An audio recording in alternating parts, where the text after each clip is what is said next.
বাসার থেকে যেই বের হয়েছি হঠাৎ সামনে দেখি একটা চিরকুট হাতে নিয়ে দেখলাম তাতে লেখা আছে, সাবধানে যাবেন ম্যাডাম, আপনার কিছু হলে আমার কি হবে।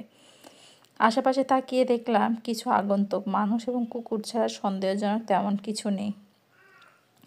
কিছুদিন ধরেই দেখছি এমন কিছু চিরকুট আমার বাসার সামনে আশেপাশে পড়ে থাকে, কিন্তু চিরকুটের মালিককে খুঁজে পাওয়া যায় না। কেমন জানি রহস্যের আড়ালে আরেক রহস্য।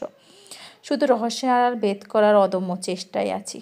কলেজ শেষ করে বাসায় ফিরব, ঠিক সেই সময় আবার আরেকটা চিরকুট আর একটা চকলেট। ওই ম্যাডাম, আজ মনে হয় একটু বেশি ক্লান্ত আপনি, রুমে যেয়ে রেস্ট নেবেন, কিন্তু ফ্রিজে ঠান্ডা পানি মোটেও খাবেন না। ঠান্ডা পানি খেয়ে আপনার আবার কাশি হবে, অসুস্থ হয়ে পড়বেন আগের বারের মতো।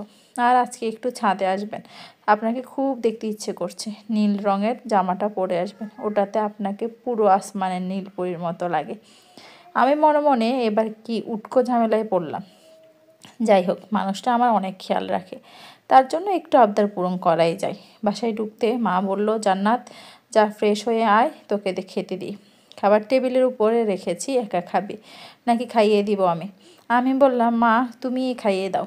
হাত মুখ ধুয়ে এসে মা আমায় খাওয়ার দিচ্ছে। মায়ের আদর ও মমতা মাখা হাতে মনে হচ্ছে অমৃত খাচ্ছি। মা বলল, জান্নাত পড়ালেখা ঠিক মতো করিস, সামনে তো তোর পরীক্ষা। আমি বললাম, আচ্ছা মা, ঠিক আছে। মনে মনে ভাবলাম মাকে কি বলবো চিরকুটের কথা। ভাবলাম হ্যাঁ, বিষয়টা জানানো উচিত।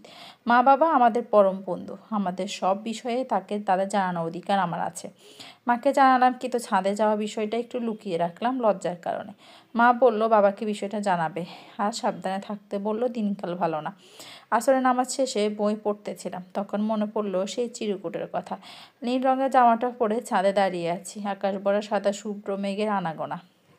আমার মনে তখন আশেপাশে বিল্ডিংগুলোতে খুঁজতে চলছে সেই চিঠিওয়ালাকে। মন আর মস্তিষ্ক যেন চিঠিগুলোতে আটকে আছে। একটা বাচ্চা এসছে, একটা চিরকুট আর একটা ফুল দিয়ে গেল, আমার প্রিয় রজনীগন্ধা। সেটাতে চিঠিওয়ালা জানলো কি করে? আমি বললাম, এই বাচ্চা শোনো, কে দিয়েছে তোমায় এটা? ও বললো, একটা ভাইয়া, ও নাকি চিনে না। বাচ্চা মানুষ, তাই বেশি কিছু জিজ্ঞেস করলাম না। চিরকুটে লেখা আছে, আমাকে খুঁজছেন? আমাকে খুঁজে কি করবেন? এই তো আমি আপনার হাতের মুঠোয় চিরকুট হয়ে আছি। যদি আপনার করে নিতে পারেন তাহলে আমাকে খোঁজার চেষ্টা করবেন। নিচে সুন্দর করে লেখা আছে, তুমি সুন্দর তাই চাহিয়া থাকি, প্রিয় সে কি মোর অপরাধ? যদি অপরাধ হয় তাহলে আমি সারা জীবন অপরাধী হয়ে থাকতে চাই। ইতি তোমার চিরকুটের অপ্রিয় মানুষ। ইতি তোমার চিরকুটের অপ্রিয় মানুষ। মন খুঁজে চলছে সেই চিরকুটের মানুষটাকে, কিন্তু অপ্রিয় কথাটা লিখলো কেন?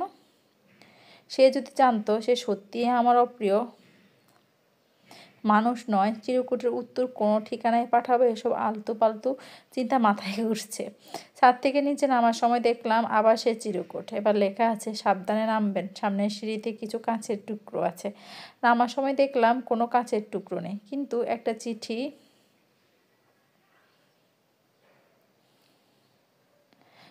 লেখা আছে, আপনি খুব অসাবধানে চলাফেরা করেন, তাই আবার আমারই এসে কাঁচের টুকরো সরিয়ে ফেলা লাগলো। আপনার ব্যথা লাগলে ব্যথাটা আমারও লাগবে, তাই আমার জন্য হলেও সাবধানে থাকবেন। ভাবলাম, আগে চিঠি বাড়ি বাইরে পেতাম, আজ আবার বাসার ভিতরে। সে কি এই বিল্ডিংয়ে থাকে? মনে হাজার প্রশ্ন, কিন্তু নেই সন্দেহজনক উত্তর। বাসায় ফিরতে মা বাবাকে কি নিয়ে নিজেদের মধ্যে আলোচনা করছে। বাবা বলল, কাল আমার বন্ধু, তার স্ত্রী ও তার ছেলে বাসায় আসবে। বাবা, তো আমি কি করব? তোমাকে দেখতে আসবে তারা। বাবা, আমার সামনে পরীক্ষা, এর মধ্যে এসব কি ঠিক? মা বাবা বলল, শুধু দেখবে, আর তো কিছু না। এরপরও মনে হলো ওরাই কি যেন লুকাচ্ছে আমার থেকে। আমি রুমে চলে গেলাম। কেন জানি মনে হলো, কাল যদি আমার বিয়ে হয়ে যায় কি হবে চিঠিওয়ালার? আরে দূর, বিয়ে হবে কেন? তারা তো শুধু দেখতে আসবে। চিঠিওয়ালার জন্য মন প্রচণ্ড খারাপ। কেন সে আমার সামনে এলো না? আসলে একটু দেখতে পারতাম। কেমন সে চিঠিওয়ালা, যার প্রতিটা চিঠিতে আছে টুকরো টুকরো ভালোবাসা। সকালে নাস্তা খেয়ে কলেজে গেলাম। আজ চুপচাপ খেয়ে নিলাম, অন্যদিন হাজারটা বাহানা জুড়ে দিয়ে বসে থাকতাম। কলেজে যাওয়ার সময় প্রতিদিন চিঠিওয়ালা চিঠি পাওয়া নিত্যদিনের অভ্যাস হয়ে দাঁড়িয়েছে। আজ নেই কেন চিরকুট? মনটা অজান্তে খারাপ হয়ে গেল। কি হলো চিঠিওয়ালার? মন কি খারাপ আমায় দেখতে আসবে বলে, নাকি শরীর খারাপ? কি হলো মানুষটা? কোথায় কলেজে গেলাম, ক্লাসে অন্যমনস্ক, 2টা ক্লাস করে বাসায় এলাম। বাসায় আসার পথেও নেই কোনো চিরকুট। আমি সাহস করে একটা চিঠিতে লিখলাম, চিঠিওয়ালা তোমার কি মন খারাপ আজ?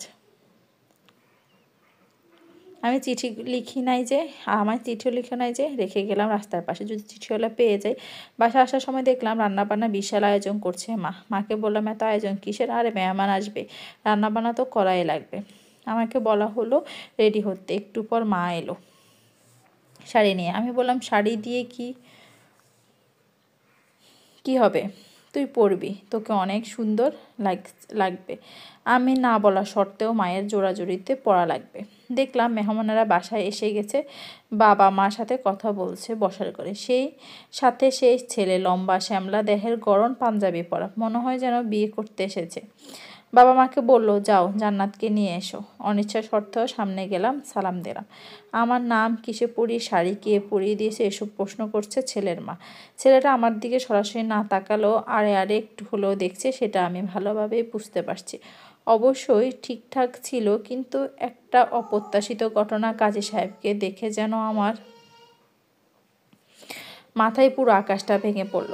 চোখ বেয়ে শ্রাবণের ধারা নামার অক্লান্ত পরিশ্রম করে যাচ্ছে। কি করলো বাবা? আমার সাথে এমনটা কেন করলো? চিঠিওয়ালার কি হবে? সে কি জানে আমি এমন বিপদে পড়েছি? সে কি আমায় বাঁচাবে এ বিপদ থেকে? এটা শুধু সিনেমাতেই সম্ভব, বাস্তবে নয়। সে জানবেও বা কী করে আমি তাকে ভালোবাসি?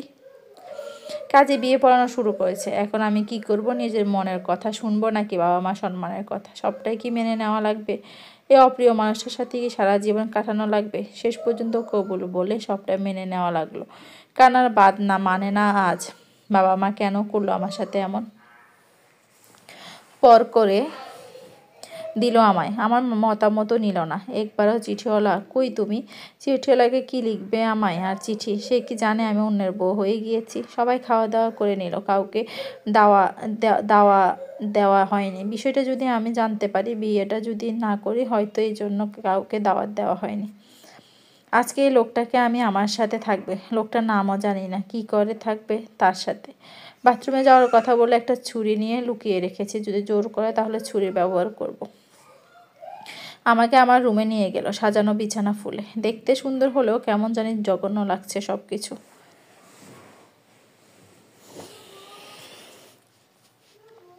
বিছানাতে বসেই দেখি 2টো চিরকুট। একটা আমার দেওয়া চিরকুট, আর একটাতে লেখা আছে, কি ম্যাডাম আমাকে কষ্ট দিয়ে অন্য কারো বউ হয়ে গেলেন? কথাটা শুনে আমার আরও কষ্ট লাগলো।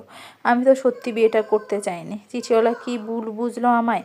আমি কান্না করতেছি, কিন্তু চিঠি আসলো কি করে আমার ঘরে? হঠাৎ একটা পুরুষের অভয় দেখা গেল, মনে অজানা ভয়। এক পুরুষালী কণ্ঠে বলল, কি ম্যাডাম আপনার চিঠিওয়ালার কি মন খারাপ? আর চিঠি দিল না যে? আমি বললাম, আপনি জানলেন কি করে? কে আপনি? চিঠিওয়ালাকে চিনলেন কি করে? উনি বলল, আজ আপনার চিঠিওয়ালার অনেক অনেক অনেক মন অনেক বেশি ভালো। আপনার চিরকুটে সে অপ্রিয় মানুষটা আমি। আমি খুশিতে দৌড়ে গিয়ে জড়িয়ে ধরলাম। চিঠিওয়ালা তুমি এসেছো আমাকে নিতে? নিজেই নিজের কাছে লজ্জায় পড়ে গেলাম। আমার মুখটা তুলে কপালে একটা আলতো করে চুমু দিয়ে বলল, কেন অপ্রিয় বলছি এখন?